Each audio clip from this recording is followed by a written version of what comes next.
Good morning, friends, and welcome to Gardening on the Gulf Coast. I'm your facilitator, Stephen Brugerhoff with Brazoria County AgriLife Extension. Myself and another colleague, Skip Richter, will be answering questions for you. If you'd like any questions about the program, please feel free to use the chat function. Ask your questions there. We will.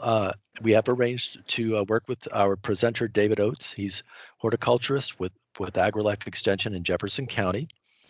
We have arranged to ask him some questions at an appropriate time. So at that point, we may ask you to unmute your microphone, or we may ask those questions for you. We'll keep those to a minimum to make sure everything's running smoothly. We've all had trying times these past weeks, but we're so glad you could join us for this session of Gardening on the Gulf Coast. Today it's Citrus Care, Southeast Texas, with David Oates. If you do have your microphone on, we ask out of courtesy for the presenter and your fellow registrants to please mute your microphone. Of course, if you have your camera on, please mute that as well. We want to make sure that we get enough broadband going so that the presentation is delivered to you efficiently. Well, without further ado, David, if you'd like to introduce yourself, and best to you. All righty, thank you. Again, thank you guys for attending this morning. Hope that it's dry where you're at. If it's not, let's hope that you're inside where it's warm. I know this has been a very tumultuous little weather event. So to those folks that are without power, we hope that you get it on very soon and that you stay warm some way, somehow. So this morning we're going to talk about citrus care here in Southeast Texas. Everybody can see my screen here. So we're going to talk a little bit, like I said, about some citrus care and probably some of the most commonly asked questions, and then maybe some answers to some of those questions as well. With that, again, my name is David Oates. I'm the county extension agent for horticulture here in Beaumont area, the Golden Triangle, so to speak. So if you do have questions or concerns, like I said, Skip and Stephen will be glad to answer those as well. But we'll kind of go through some questions. And like I said, if you do have a question, feel free to ask those guys and they'll be able to help you. All right, so really quick, citrus care. Let me see if I can make my computer work. There it goes. So these are some of the top issues that I have found in dealing with homeowners, and I'm going to deal primarily with homeowners. That's predominantly my customer market. What I deal with is homeowners. And when I say homeowners, that's usually 1 to 2 citrus trees, maybe more, maybe less. But some of the top things that I have found that maybe are lacking or over pruning or whatever includes fertilization issues, pruning issues, insect damage, control options, disease management, and then, of course, our initial planting and maybe some site selection tips. I think those are some of the top issues that I normally deal with when looking at citrus trees, whether it's, like I said, under fertilization, over fertilization, things like that. So we're going to go through some of these topics and kind of hit some of the high points to maybe help you guys kind of get a better understanding of what to do and what not to do on some of your citrus trees. So really quick, let's start with fertilization. The most common issues that I see as an extension agent when I go out and do a site visit, number one, probably the most common thing that I see in my area is that absolutely no fertilization was provided at any point. To get a good quality citrus tree, guys, you're going to have to fertilize at some point. To plant it and to forget it, you're not going to get a good crop of fruit. You'll get some fruit, yes, but it's not going to be quality. It may be mediocre, to say the least. So actually, I'm kind of surprised that people will pay, what they pay for a citrus tree nowadays in a nursery or something like that, and then plant it, and then I'm not going to fertilize it. So, guys, if you do plant a citrus tree, be sure you do provide some fertilization with it. I think that's vitally important. It makes the fruit more productive and things like that. And, if you're going to spend $40-50 or more on a fruit tree, you're going to have to kind of work with it a little bit and go along as well. And then the other thing is that some of these folks that do fertilize these trees, they fertilize them at the wrong time of the year. We do not want to be fertilizing our trees in October, November, and December when we're expecting a freeze like this. Obviously, we do need some winter dormancy on these trees. And if you're fertilizing at the wrong time of the year, that's definitely going to cause some issues on down the road. You're going to have some damaged fruit, and then obviously you're going to have some damaged plants if you fertilize with new growth. So be careful when you fertilize. We'll talk a little bit more in just a second or two on when and how to fertilize, but those are two of the things that I normally see people work with fertilization issues. All right, so if you do have lack of fertilization on your trees, or you're not going to fertilize it or something like that, here's what's going to happen. Obviously, poor growth on your tree. You're going to have minimal to poor fruit production, and then overall poor tree vigor. I've seen trees that are 5 and 6 foot tall, and I ask them how old this tree is. 7, 8, 9 years old, and I'm just blown away. Number one, because that tree is stunted. It actually has been starved, and they say, "Oh, I got 1 or 2 oranges off of it last year," and you should be getting quadruple that amount of fruit on it. So those are things that you're going to see when we talk about lack of fertilization on citrus trees. All right. So here's some things that you're going to see if you decide not to fertilize your tree. And this talks about the fruit really quick. I thought this was a good picture. When we talk about the phosphorus, all right, so when we talk about fertilization, there's usually nitrogen, phosphorus, and potassium. And this picture here shows a high potassium, phosphorus. I'm kind of getting going this morning. So you have low nitrogen and then low potassium as well.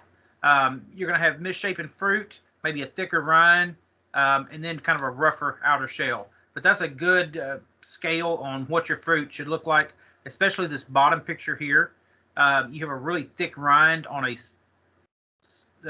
fruit that's supposed to be thin-skinned. That definitely shows that you have some fertilization issues that you may need to correct. All right, potassium. Obviously, if you have enough on the left-hand side, you're going to see a nice, healthy, juicy orange. And if you're deficient, again, that smaller fruit in size and stature, that's going to be for your potassium as well. So that's a correlation with the potassium.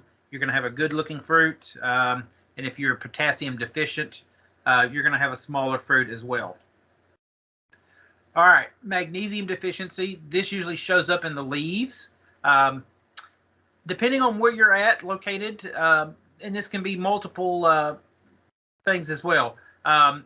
If we have a high rainfall, where we have a lot of rainfall, you can actually leach out a lot of your magnesium in the soil. Sometimes you can. Cold, wet conditions like this as well may contribute to that. And then excessive potassium in the soil sometimes kind of mimics this as well. But if you see these green leaves that are turning kind of a yellowish color and are very chlorotic looking, that could be a sign of magnesium deficiency as well. If you look at your plant, it will give you a lot of warning symptoms and signs that you can look at to tell. But this is a good example of magnesium deficiency in the leaves, where you have a kind of a yellowing color with a dark streak kind of running down the middle. It's not always this pronounced, but sometimes it can be very subtle and very mottled in appearance. So just if you're not sure, find somebody that you can ask, take a leaf sample, take several leaves, and you can always send it to your county agent as well. Those guys are pretty good at looking at this and figuring it out. We've looked at several of them and kind of gone from there and figured out yes or no on a deficiency. One that I see sometimes as well is a zinc deficiency. We always talk about zinc being something that is deficient. Normally you're going to see it in citrus trees, not always, but sometimes it shows up. It'll show up as a very mottled appearance. We call this intraveinal chlorosis or tip necrosis. If you'll notice, it has that just wonderful, yellow look to it with a little bit hint of green. You'll also notice that some of the leaves are smaller. You'll notice that you have little clusters as well. But the main key on zinc deficiency is the venation that you'll see from there. And also sometimes you'll have twig dieback as well. But all these things are examples of a fertilizer deficiency. And this one just happens to be an example of a zinc deficiency.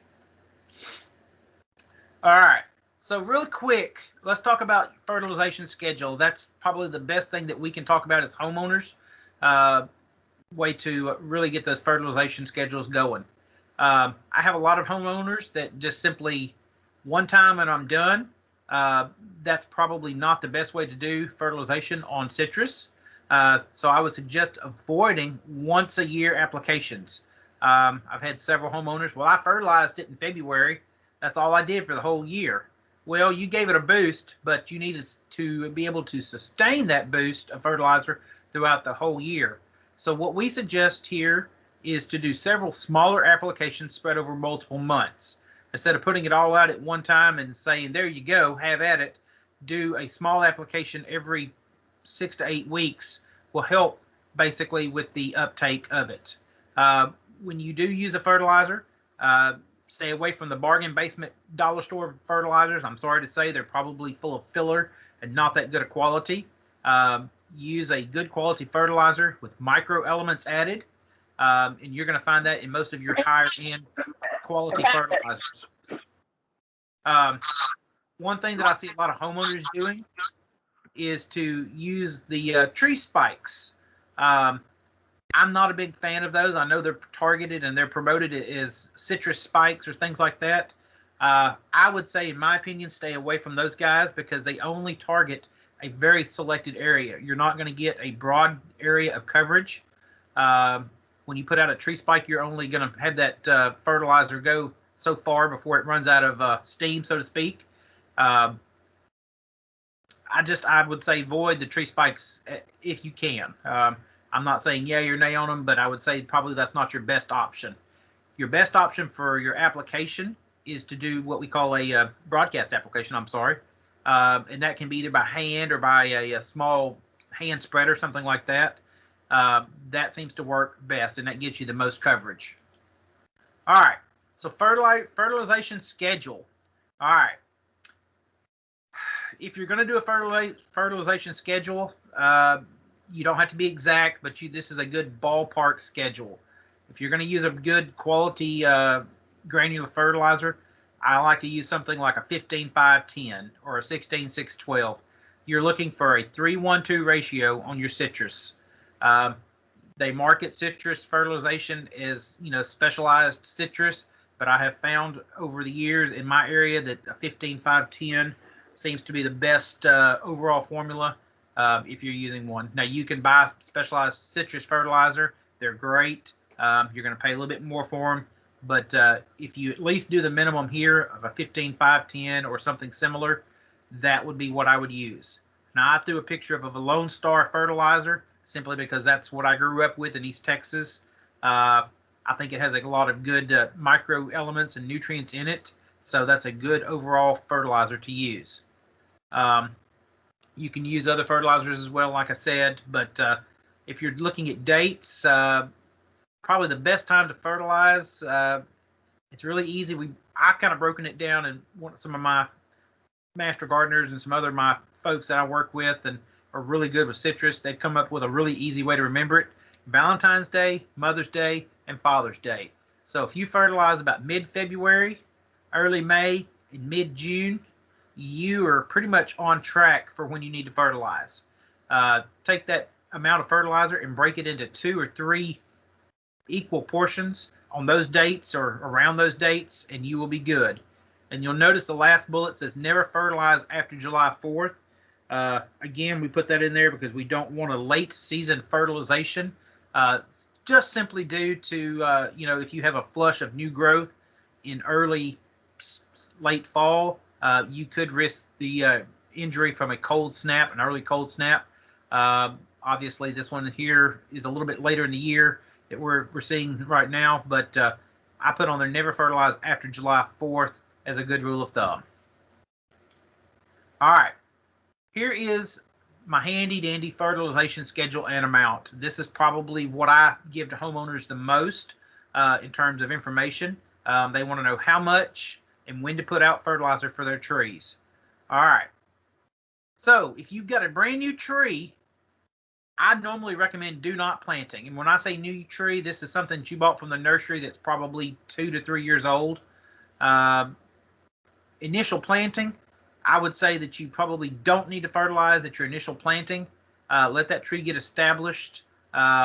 go ahead and get it established. And if you are going to fertilize in that time frame, wait a couple of weeks, maybe month and a half, so that you are putting out not very much, only about a half of a pound of 15-5-10 or similar. Okay, so that's for new planting. Your first year, normally we're going to bump that fertilizer up to about 1.5 pounds in February. We're going to do the same thing the second year. If you'll look at the chart, we're basically going to go up about 1.5 pounds each time we fertilize each year. So first year is about 1.5 pounds. Second year is 2 to 3 pounds. Third year is about 3 to 4.5 pounds of a 15-5-10. All right, and if you'll notice, the first, second, and third year, you're only going to fertilize once a year. There's no need to overdo the fertilizer the first couple of years because you're not in fruit production mode yet. You may get a few fruit here and there. If you get fruit on your tree you've had in the ground for 2 years, I would suggest go ahead and picking it off because you're going to have a lot of smaller, poor quality fruit, and you're after quality fruit, I hope. So if you do get some small fruits first, second, third year, go ahead, resist the urge to try to grow those fruits out to maturity. Go ahead and pick them off when they're small, and that will give you more development on your root system, which you're after. So the first 2 or 3 years, you're really after root development and not fruit. So, and that's the other question a lot of people ask is, when can I start having fruit, or how long does it start to making fruit? Well, it'll make fruit the first, second, or third year if it's under good conditions, but it may not be quality. So for quality fruit production, you're going to look at about 3 to 4 years. And on the fourth year, if you see that it says bearing age, that's when you can start doing those 2 and 3 times a year fertilizations. And if you'll look, you've also bumped that amount of fertilization up to 4 to 6 pounds of 15-5-10. A good rule of thumb is that for every year of growth, you bump it up about 1.5 pounds per fertilization. Now, in the fourth year, you'll notice that it's basically, instead of doing it once a year, you're doing it 2 to 3 times a year. And I put winter, spring, and early summer. That kind of correlates with Valentine's Day, Mother's Day, and Father's Day. So if I put winter, spring, and summer, but that's basically Valentine's Day, Mother's Day, and Father's Day. And it says 4 to 6 pounds of your fertilizer. You're not going to put 4 to 6 pounds every time. You're going to take that 4 to 6 pounds total and divide it into 2 to 3 equal segments. So at winter, you're going to put out about 2 pounds. Spring, you're going to put out 2 pounds. And then early summer, you're going to put out 2 pounds. So don't dump it all at once, but basically spread it over a longer period of time that you're fertilizing that tree to consistently apply fertilizer to that tree over the given time period. All right. So years 5 to 11, the same thing is occurring. We're going to fertilize 2 to 3 times a year, and you're going to increase it at a rate of about 1.5 pounds per year. All right. So like I said, on the fourth year, you can get about 6 pounds of 15-5-10. All right. You should probably bump that up in year 5 to maybe 7 or so. Just really, you're not exact science, but just, you need to bump it up a little bit each year. And then also on the fourth year, you'll notice that we introduce ammonium sulfate. I'm sorry, I said aluminum. Ammonium sulfate, and you're going to increase that on the same scale, except about 1/4 pound per year. All right. So when your tree reaches maturity at about 12 to 18 years of age, and that's very broad given the tree and conditions, you're going to max out that fertilizer. So you need to max out a mature tree probably at about 12 to 15 pounds a year total fertilization. And I know most people are not putting out that much fertilizer. They're putting out probably 1/3 of that for the whole year. So for an older tree, it takes more fertilizer to get quality fruit. So just kind of keep that in mind when you're fertilizing. But that's a good basic schedule. Of course, there's always, room for, changing that up a little bit. But that, if you go that direction, that's going to be pretty spot on for fertilization. All right, really quick, we talked about broadcast fertilization a while ago. Well, the question I always get is, how far out do I need to fertilize? My rule is as far out as those roots go, and that's usually about as far out as the what we call the drip edge of the tree. So if your leaves are 6 foot out on either side, you need to broadcast out 6 foot on either side. You can do that with by hand, taking a coffee cup or a coffee can and basically slinging it over a 6-foot area or whatever, how far it is. But you need to make sure that you go out as far out as minimum as far out as the drip edge or the crown of that tree, crown radius of that tree. On this diagram that I found here, it'll also show you that you do need to stay away from the base of the tree, you know, 5 inches to maybe a foot. So if you do, you know, broadcast it, just always be sure you rake it away from the base of the tree and get it out to where the root zone is, and that's the critical area there. And that's shown here by the little striped lines as well. So your goal is to put it in this little striped, I call it the end zone here, but that is where you need to focus your fertilization. All right, so moving on real quick, let's talk about pruning citrus. The $2 question that I always get time of the year, when's the best time to prune my citrus? And I always inquire as to why or the need for pruning your citrus. Most people tell me, well, it's too tall. Well, obviously it's a variety that gets a little bit taller if you need to prune it. But here are the reasons that you do need to prune your citrus. If you are going to prune, and this is what I look for in pruning, number one, removal of any dead limbs or broken limbs. If you've got a limb that maybe was weighted down too much and snapped and cracked, that needs to be pruned. Removal of any limbs that are rubbing against each other. Obviously, if you have limbs that are making marks and basically rubbing, you're going to have a point of infection if you're not careful. So limbs that basically rub against each other or will rub against each other, go ahead and take those out. And then I always suggest removal of the lowest layer of limbs that touch the ground. Guys, I know you guys have seen it, and I'm amazed that people will do whenever they have a tree that's really close to the ground, and maybe that lower layer of limbs, they've got mop handles and 2x4s and things propping it up, and they get 8 or 10 fruit on it, and the weight of that fruit just basically makes those limbs just droop and hang the ground, and they're out there propping them up with mops and broom handles. Yes, you can do that, but easier way to do it is just to do what we call skirting up that tree, and I would go in there and remove your lowest layer of limbs that are in danger of touching the ground with a weight of fruit on it, or maybe even in this case, if you have a pretty good coating of ice on it, you can tell really quick that lower layer of limbs that drags the ground. And the other thing is the removal of water shoots or suckers below the graft union.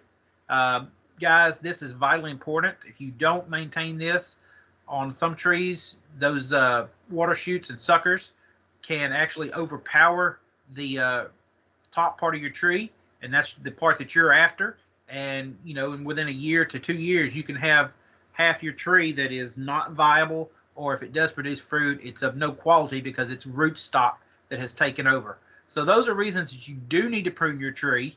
You know, those are things that we talk about when we do talk about pruning. Topping to control height of the tree. These are things that we don't want to see. If you go over there and trim your tree because you don't want it over 4 foot tall and you give it a buzz cut every year, that's not recommended. Guys, with topping of the trees like crepe myrtles, and I know we're off subject real quick, but please don't use that as a height control method. Just go in there and discriminately give it a buzz cut and keep it 4 foot. That's not a prudent practice, especially on citrus trees as well. And then I threw this in here as well because I have a lot of people that do this, and they basically will get out there and pick off every leaf if it has insect damage, such as leaf miners. They think that tree is just going to collapse if they don't pick every leaf off. Before you know it, you've got a tree with 8 leaves on it, and you've done more damage there than before. So if the leaves have some leaf miner, which we'll talk about in a few minutes, go ahead and leave them on there. I think it's okay. They still provide photosynthesis, and basically we can control that at a different time frame. But there's no need to prune off every limb and leaf that has leaf miner damage to it. All right, here's a good picture of what you do need to prune. And I'm sad to say this is in our demonstration garden, but this is something a limb that got broken here a while back. Probably it had too much weight on it, but this is something that we're going to prune out here when it warms up a little bit. But you're going to prune out any damaged wood or any broken limbs there, as you see. So that's one thing as well. All right, does everybody see that area where it's pointing right there where it's busted? I did my best. I know it's hard to see, but that's one thing that you do need to prune out, because that can lead to some issues further on down the road. So prune out any broken or damaged wood. And here's the biggie, guys. Again, prune out anything that comes from below the base. If you've got root suckers that are popping up from the base, just go in there and snip them off occasionally, a couple of times a year, whatever is needed. You do not want these guys making fruit, because, again, it will be your rootstock that's trying to make growth. Excuse me, and it's of not good quality, so you do want to, keep it from doing that. So just go in there and clip those off, as you see them. It doesn't take very long, but again, go ahead and just clip those suckers from the base. And here's a good example of what we call skirting up, or pruning those lower layer of limbs.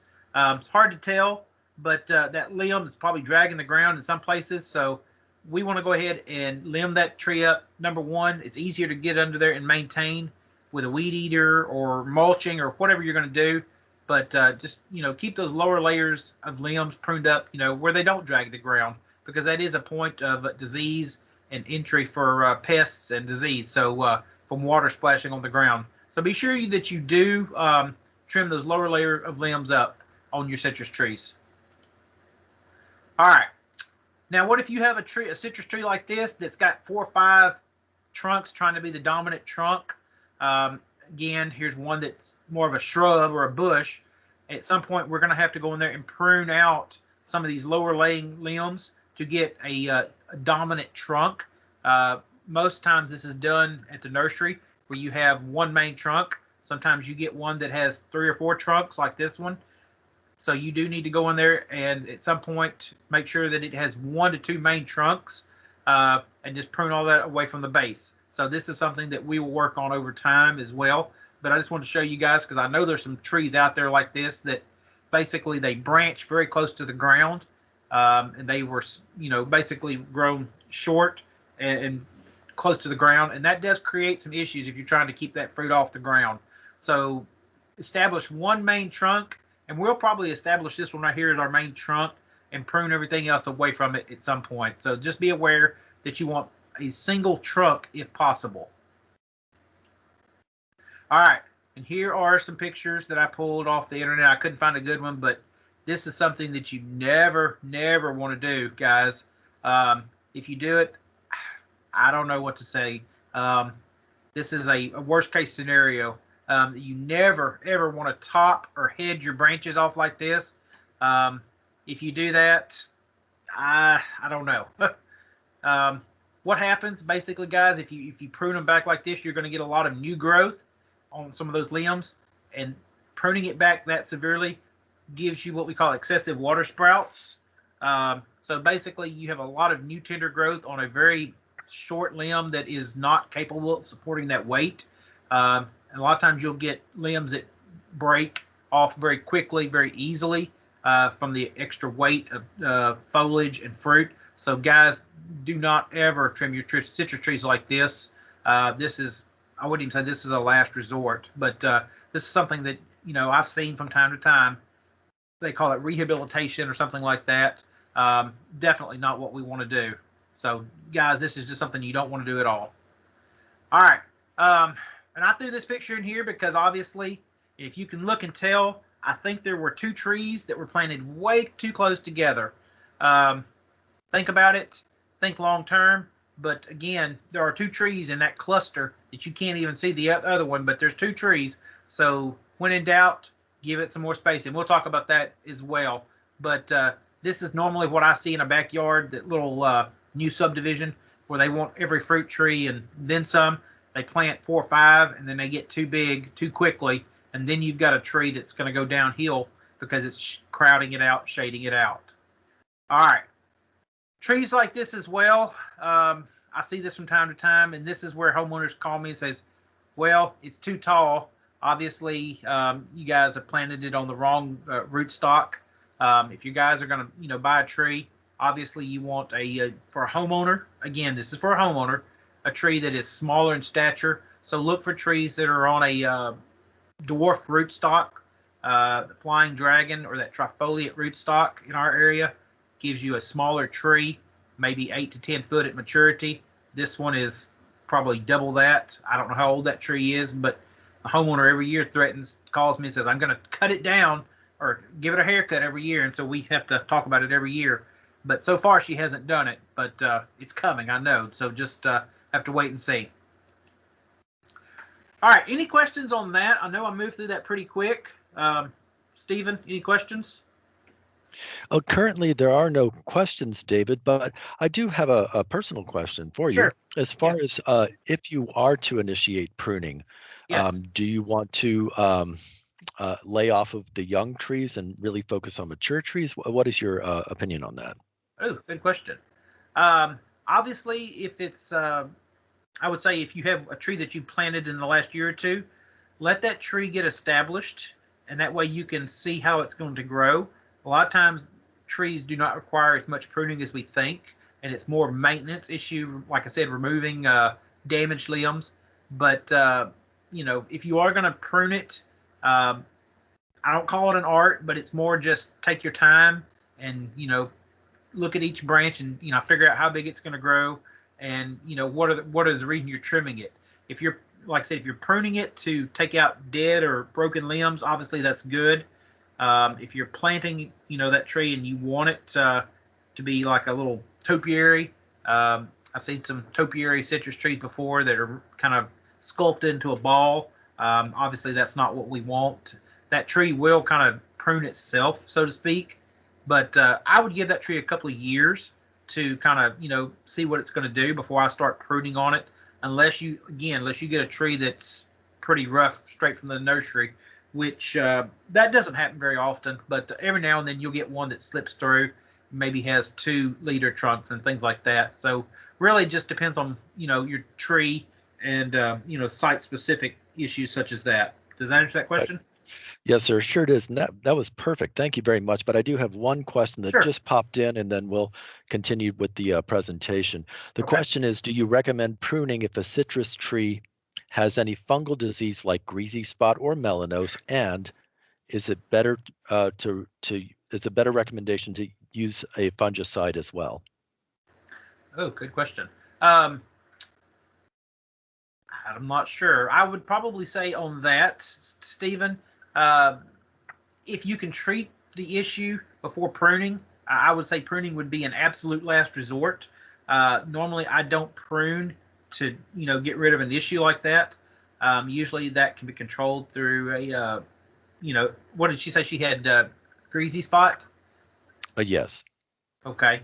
Um, you can normally control that through application of some other products as well. So I would say no on the pruning at that point, unless it's just an issue that's too much to handle. But pruning would be a last resort on things like that. So no, I would not prune to do that as well. All right. Thank you, David. All right. All right. Good question. So moving on, really quick, let's talk about insect damage to trees. There's some things that we normally see and we don't really think about, but insect damage to trees and the fruit is a big issue as well. Obviously, here are some of the top things that I've seen looking at homeowners again. Like I said, primarily what I look at is homeowner damage. Obviously, the biggest one is leaf miner damage. We talk about fire ant damage, a little bit of rust mite, a little bit of scale, and then of course aphids as well. So really quick, these are things that this is probably the number one thing that I see on homeowner fruit trees and citrus trees especially is leaf miner. And when a homeowner sees this, they panic. Their first goal is to cut it off and basically cut it away. Basically, what it is that there's an insect that has bored down into the leaf surface, and you'll notice in this picture it's mainly the tender growth. It's not really the older growth that they target. I haven't seen too much on that, if any. You're going to see it whenever you get a new flush of growth. So whenever we warm up here in a couple of weeks and we start to see these new flushes of growth, that's when you're going to be prone to see this damage. And what it is what was called a leaf miner. And basically it tunnels down into the leaf interior surface and creates mines or little tunnels that give it a wrinkled appearance and usually has like a silver cast to it. Generally, I would say this does not hamper the growth. It, you're going to have some wrinkled appearance. Obviously, the tree will outgrow it, and you can treat it on an as-needed basis with several products. A lot of times, a good, well-timed application of a horticulture oil or a neem oil is the best option, trying to stay organic as possible. Again, timing is critical. Once that leaf miner has burrowed down into that leaf interior, you're not going to be able to do any corrective control. So just as those new leaves begin to have new flushes of growth, that's when you can have best effective control. I guess the question is, if it's severe enough, can it hamper a young tree? A young tree, yes, it may hamper the growth, slow it down, but on a more mature tree, it's more of just a aesthetic, I would say. But if you can control it, then you're better off in the long run. And again, if you are going to try to control it, you need to make that application at the point when you have a very young leaf. You need to constantly monitor, and we do call that scouting. So get out there and look at your trees on a daily or every other day basis whenever you see that we have new growth. And if you start to see those insects, you can control them then before they do decide to mine into the tunnel. But again, more of cosmetic. And again, I would say don't cut this off, guys. It's still providing some photosynthesis. If you go in there and cut your tree is completely covered with leaf miner damage, simply removing the leaves, yes, you've got rid of it, but you've also gotten rid of all your photosynthesis activity because you basically stripped that tree of all its leaves. So leave them on there. They are going to provide some photosynthesis, maybe at a reduced rate, but the tree will outgrow it in most cases. So again, this is probably one that homeowners that I see the most common issue with here in Southeast Texas. But again, just leave them on there, treat as needed, and timing is critical on the treatment. Use a horticulture oil or something like a neem oil, and basically you just coat that tree with that product. And I always tell people to coat the top side, underside, sideways. Be sure you get a good coating so that you get all the cracks and crevices, and you be sure to cover all the surfaces. All right, here's one that I see from time to time. I know it's hard to tell from this picture. Fire ant damage. Fire ants have popped up in the last couple of weeks with the warm weather we've had before the storm. A lot of times they like to make a mound up against the tree. Usually fire ants are somewhat easy to control. When you do put out a product, make sure that it's approved for a garden or a fruit vegetable crop. Try not to use what you use for your lawn since you're dealing with fruit trees. There's several products that are approved for fire ant control in a vegetable garden or an orchard situation. And if you'll notice, this tree had a what we call like a wrap or a protective wrapping around the base of that tree. And those ants got in between the tree and that wrap and basically damaged that tree trunk. So I would say avoid the barrier wraps because that is, like I said, a haven for ants and other insects, especially fire ants. They'll bring dirt up around that mound around the base of that tree if you're not careful. But I see it from time to time, but something that we normally see out in the yard. But do your best to exclude fire ants from around your orchard tree areas, and you'll do better in the long run. All right, here's one that we see quite a bit on the left-hand side, our wonderful case of scale. This is like a cottony scale. And on the right is our lovely little aphids that have been zoomed in quite a bit. And these are little young aphids. All right. All right, and here's some more hard scale damage.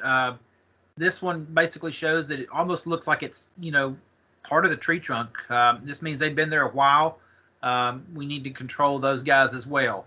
And again, if you can control these types of insects, scale, things like that, at an early age, they're a lot easier to control when they're very young and first started. So that's what we talk about scouting, getting out there and looking at your trees and things like that. So control those again. I usually try to control them with a neem oil or horticulture oil product.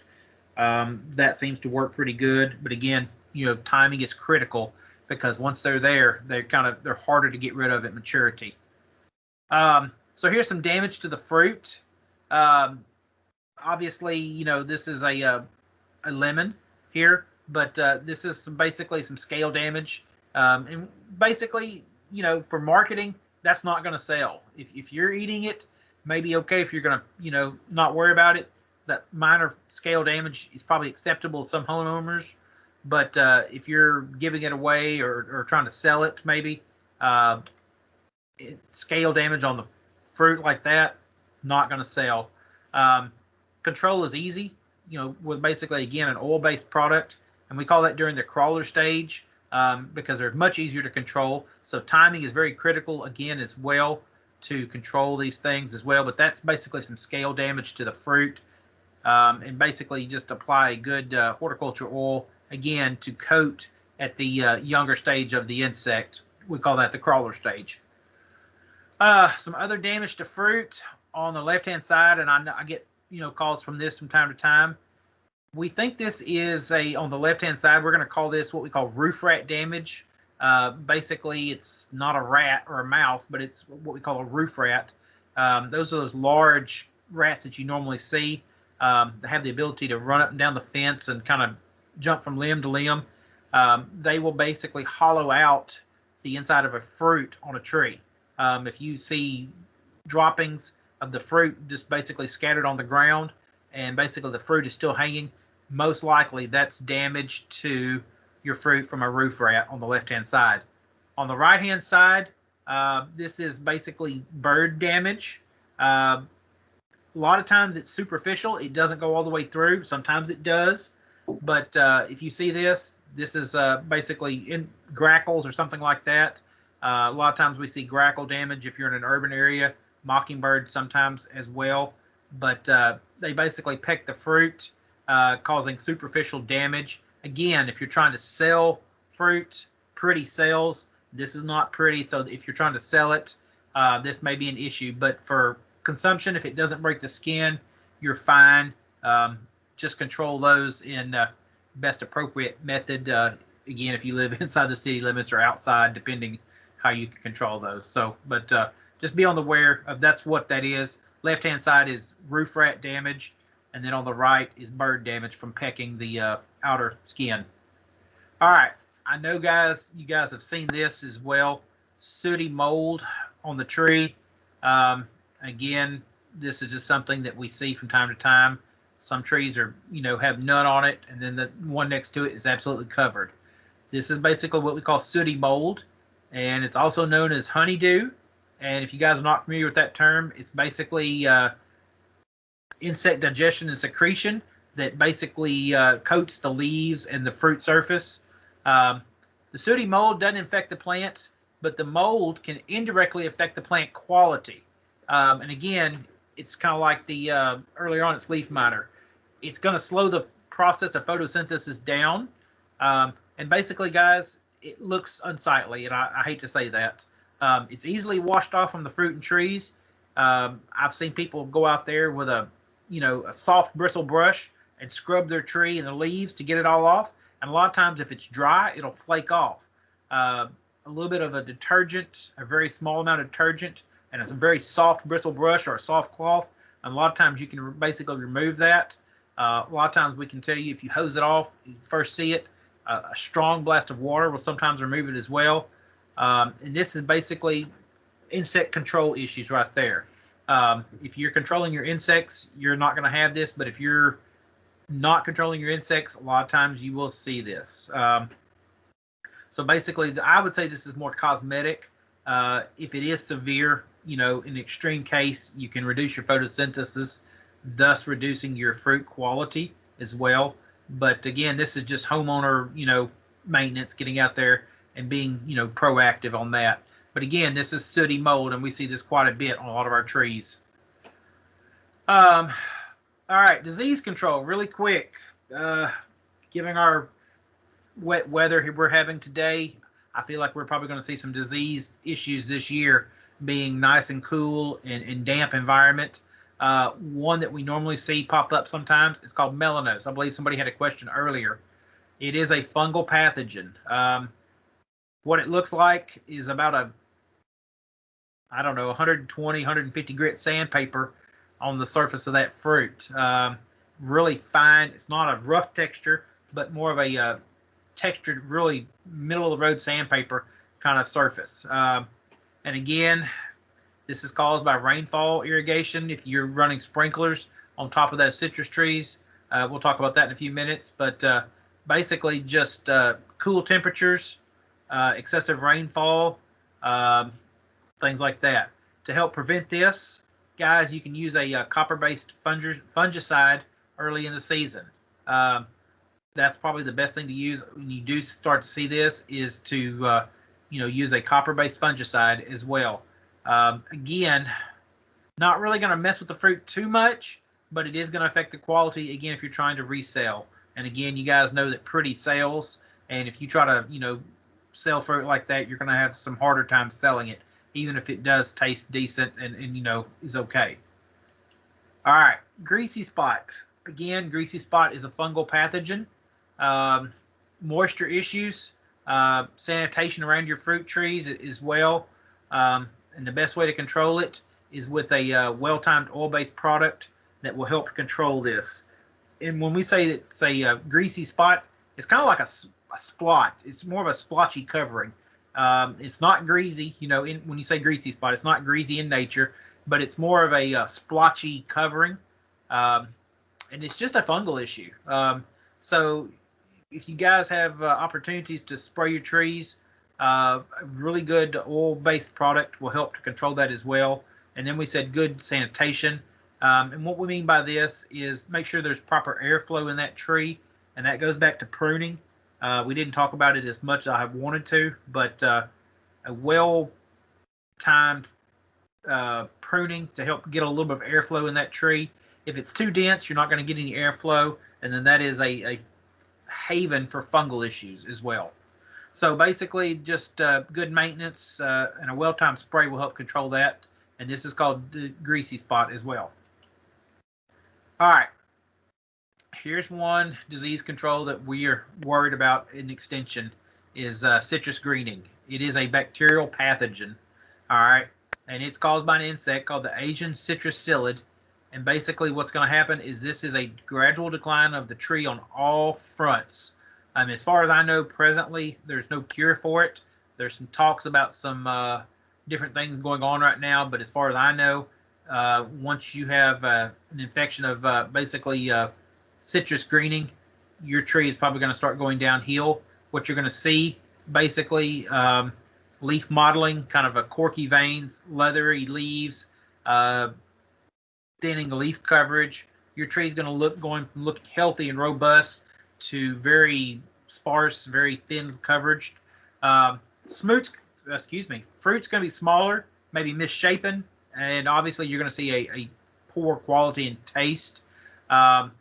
If we find this, guys, this is something that TDA, the Department of Agriculture, and Extension are working well with each other to help control this, and that's why we have quarantine of locations across the state.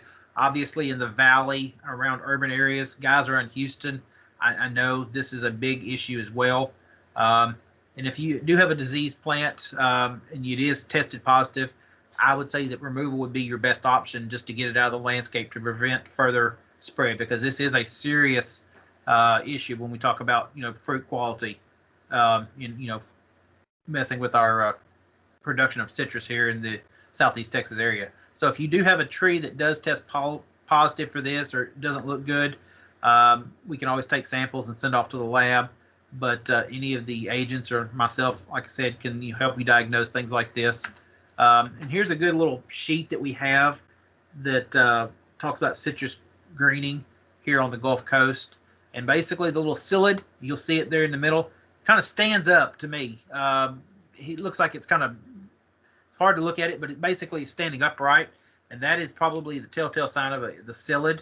But again, this is a good information put out by the Extension and the TDA talking about citrus greening. It is here in the Southeast Texas area, so we are very cognizant of it, and that's why like I said, we do have the quarantines and things to help prevent the movement of fruit that maybe is from a quarantined area. So guys, when you do buy your fruit, make sure it's from a quality, reputable grower. And that's why we always tell you take care of those citrus trees to help prevent some of these issues. But again, if you do have questions, let us know. We'll definitely help you look and evaluate these trees if you think you do have issues. All right, last little section really quick. Talking about planting and site selection on citrus. And this is probably the number one issue as, working with homeowners, is that basically, lot sizes are getting smaller. It's hard to find a half-acre lot in town nowadays. Most of them are quarter acre or even less. And basically it's, I call it a postage stamp sized lot. Lot sizes are getting smaller, just matter of fact. So think about that tree when you're planting it. Think about spacing and maturity. What looks pretty in a 2-gallon pot could be a monster in 5 years when it's 8 and 10 foot across, and that would eat up most of your backyard. So instead of 4 or 5 trees, maybe knock that down to 1 or 2 trees for spacing. My area here in Golden Triangle, we have to think about water drainage. If you plant in a low-lying area, you're going to shorten that tree's lifespans dramatically. We always talk about here building up on a berm if possible. That's something vitally important in most of our residential areas as well. If the backyard is a low-lying area, build up or plant somewhere else. Think about future sunlight reduction issues. Obviously, if you're planting, in your backyard and you've got a nice little oak tree planted there, in 20 years, that oak tree is going to get larger and it may shade out your citrus tree. Citrus trees need pretty decent sunlight. I would say full sunlight if possible. They don't do well in the shade as much as you would think. They can tolerate some, but full sun is preferred. And then I guess the last one is site preparation. All right. So those are some things that we talk about when I visit a homeowner and, what we see as a homeowner. On spacing, minimum would be 8 foot by 8 foot. And that means basically 8 foot from trunk to your next trunk. And that's at a bare minimum, guys. 8 foot to 8 foot is probably even on the low side. I probably would like to say 10 by 10. If you have space and that's not, all the space you need, I would say go 15 by 20 if space allows. I know that eats up a lot of real estate, but your tree will be happier in the long run. So when if you've got 2 or 3 fruit trees going in your backyard, be sure that you think long term. And again, it looks pretty in a 2-gallon container, but in 5 years, that tree that was 1 inch in diameter, maybe 3 inches in diameter at the trunk, and so now you've got a huge tree that may cover 6 or 8 feet across. So more is better if you on spacing. Some other things to consider. I would, number one, consider location and access to water availability. I'm sorry, guys. I am past dragging 100 foot of water hose across the yard to water one little tree. That tree may not get watered that day if I have to drag a hose, on a constant basis. And this is where, if you've got access to water, it is, most interesting. It's easy to do if you're a homeowner or have it done, but install some ground level faucets if needed. And I would say that'd be so much easier than dragging a water hose. And again, I'm just not about dragging a water hose anymore. So make sure you're close to a water source if available. That's something else a lot of people don't think about, is I've got all this open space and water is half a mile, seems like, when you're dragging a water hose. So think about that. All right, and here's a picture of one that I found. And I would say planted too close. I'm kind of on the fence on this one, guys. Lots of good looking fruit trees, but at some point, I'm afraid they may be too close together. Especially here in the foreground, you see a little, I believe that's a pear tree. At some point, those trees may get too close together and they may crowd each other out. Also, something that I just now looked at and I'm noticing, there's a nice set of power lines running above it. You guys know as well as I do the energy companies, and they're, making it easy and keeping electricity on. They're going to come back and just basically trim those trees, and they're sometimes very indiscriminate as to their pruning. You guys have seen the trees that are lines running right down the middle where they're split, and you've got a branch on one side and one on the other, or they just give it a flat topped haircut. So those are things to think about. I would say probably this would be middle of the road if it was planted too close.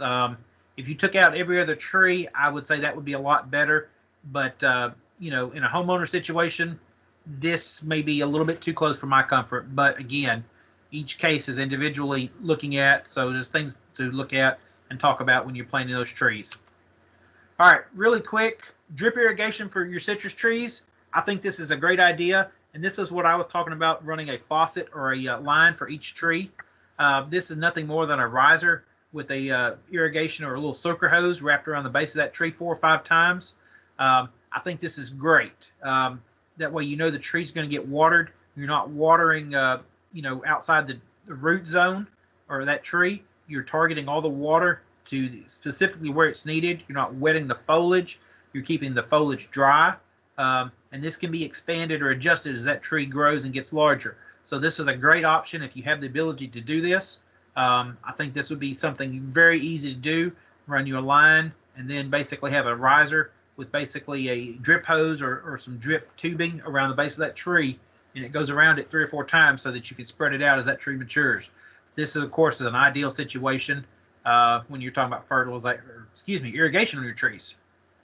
All right, and the last one or 2 pictures really quick, talk about planting on a berm if possible. Obviously, this is a commercial picture, but you see that those trees are planted on top of a berm. We do that in our area, Southeast Texas, number 1, basically to get the roots up out of that wet, mucky soil. Roots just don't like sitting in water. Basically, if you have a tree that sits in water or prolonged shallow spots that hold water, basically you're going to have a short-lived tree. So just basically, if you can, berm up that soil, and it doesn't have to be very much.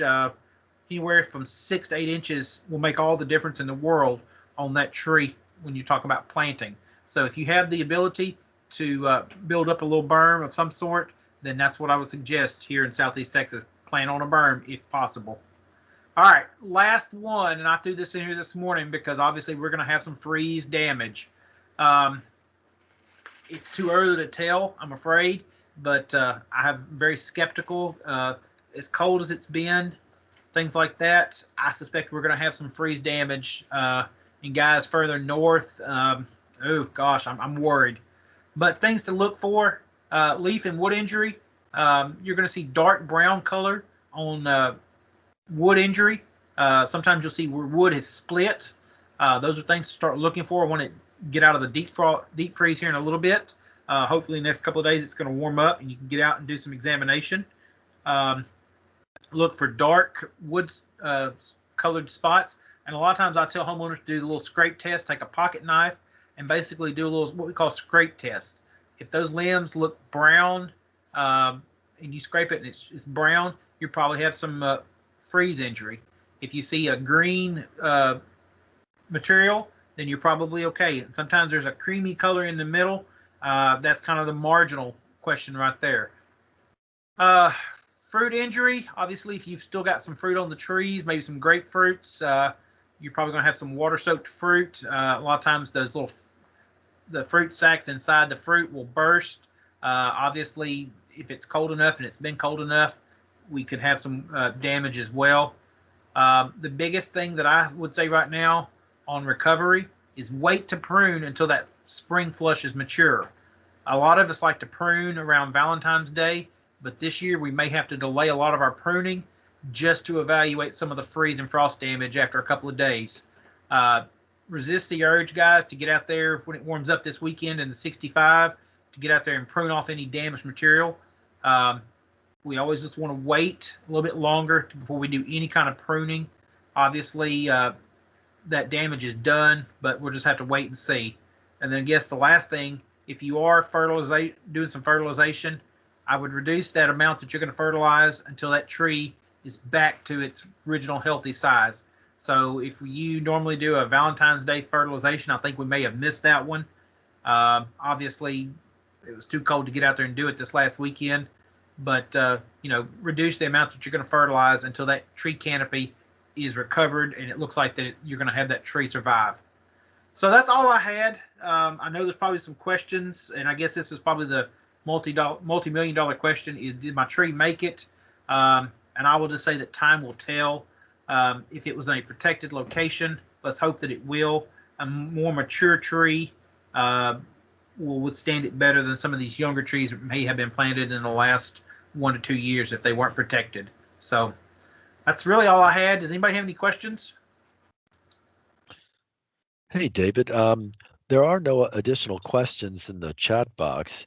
Would it be all right for if someone would like to unmute their microphone if they have a question? Absolutely. Okay. Please do. So registrants, if you have a question for David and would like to ask it verbally, please unmute your microphone. But be aware we may have multiple people doing the same thing. Hi, David. Good morning. I have a question about a lemon tree, a Meyer lemon tree that Okay. has probably stunted growth. Are you better off just to replace the tree and try to do a better job of it next time? Okay. So when you say stunted growth, how old is that tree? Probably about 5 years. 5 years. Ballpark size, maybe 8 to 10 foot or less. Less, yeah, probably 6. Okay. I know we're gonna play 20 questions. It seems like. What do you think might? Just when you say stunted growth, I'm just curious. Smaller sized.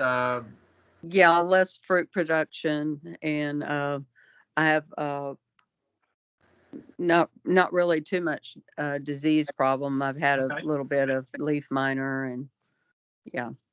Okay. I hate to say, take it out. That's never a good thing to do. Obviously. Okay. Obviously, I'm wondering if it maybe had some root girdling from planting. When you Okay. took it out of the container, that might be an issue. Again, you may have just some very heavy clay soils. I'm not sure where you're located at. No, I've got sandy soil. You got sandy soil. Yeah. So in that case, maybe it's does it drain too well? I hate to say that. Maybe water issues that it drains too much. Probably that could be part of it. Okay. In that case, obviously the issue would be timing with the water with the layer of the irrigation. You may have to irrigate it a little bit more often, but I hate to say give up on a tree like that, but regulate your fertilization, obviously, and then focus more on the irrigation, and that may help it or may not. So again, that's a case by case basis. One more quick question. Sure.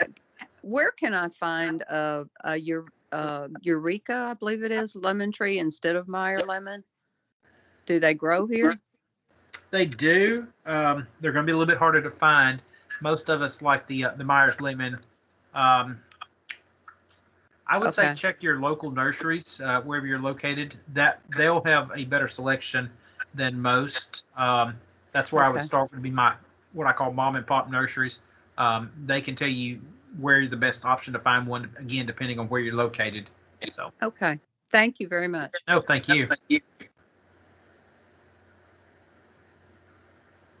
How do you feel about mulching under citrus trees? How do I feel about mulching under citrus trees? I'm a fan of it. Obviously, I like to keep what I call a ring of area. Weed eaters, and I hate to say it, weed eaters and overzealous people with a lawnmower are probably the culprit for girdling a young citrus tree. So if you have a way to keep them away from around the base of that tree, I think it's good. Obviously, we do not want to see the mulch volcanoes piled up against the base of that tree whatsoever. You don't want to bury that graft through mulch. What type of mulch are you going to use?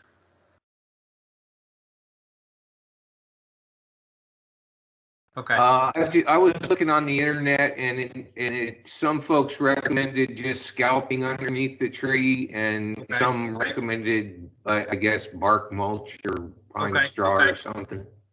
Okay. If you keep basically cleaned, like you said, scalping, I think that works really good. The other one would be to use a very light layer of mulch, either of wood bark, or in my case, I like to use pine straw. We don't, like I said, 3 or 4 inches is about max on something like pine straw, but we normally will, just basically so we don't get too close to the weed eater.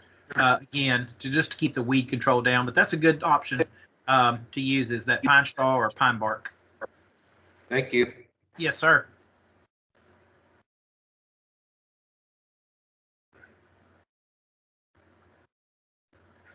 Stephen, any other questions? No, sir. No other questions. David, that was an excellent presentation and very timely information for our viewers and our participants. So thank you so much for your time this morning. Absolutely. Guys, I just, again, if you guys are, fighting the cold weather, just, patience and time. And hopefully, by this weekend, they're talking 60s. So bear through the cold weather if you can do well. But guys, just please stay warm and stay safe. That's our main thing with everybody. So we encourage everybody just to do that as well. But if you guys have questions, please feel free to email me or any of the county agents in your area.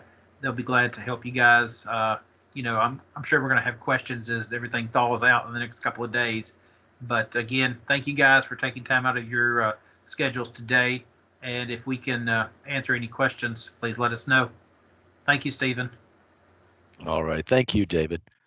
Folks, that's it for our gardening in the Gulf Coast. Thanks again to David Oates, your horticulturist in Jefferson County, bringing you a presentation on citrus care and maintenance. The next program that we have will be in a few weeks. It'll be vegetable gardening, more bounty, less work, on March the 3rd, 10 o'clock, with Brazos County horticulture agent Skip Richter. Again, thank you so much for your time. As David said, stay safe, be well, stay warm, and we'll see you in the garden.